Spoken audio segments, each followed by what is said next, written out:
Bëjmë flokët me onde duke përdorur këtë ondin I cili është më I madhi. Tani, unë flokët I kam ndarë në mes dhe do të kap të gjitha këto fije që janë në fundin e flokut, kështu do të duket masha, dhe do ta rrotulloj në këtë mënyrë dhe do ta mbaj për disa sekonda dhe e lëshoj dhe kështu do të duket e para.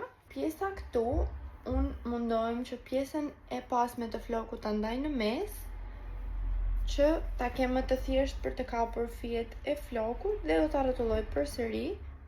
Tani kështu duket pjesa e poshtme e flokut. Këtë pjesën e sipërme mund ta ndaj përsëri në mes, por nëse do ta ndaj kështu, floku do më bëhet shumë I fryrë, pra do bën shumë onde, dhe unë preferoj që ta ndaj në këtë mënyrë dhe ondet duken më të ulta, pra nuk duken aq me volum, sepse unë se kam qef shumë volumin e flokut në onde.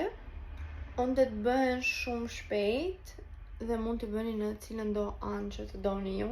Rregulloj dhe pjesën e balukes, po nuk e dua që të më rri shumë e fryrë pjesa e përparme. Okej.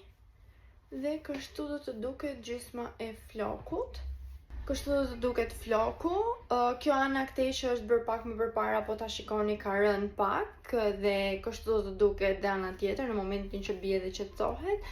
Më ka marrë maksimumi 10 minuta kohë për të bërë të dy anët e flokut, pra 5 minuta secila.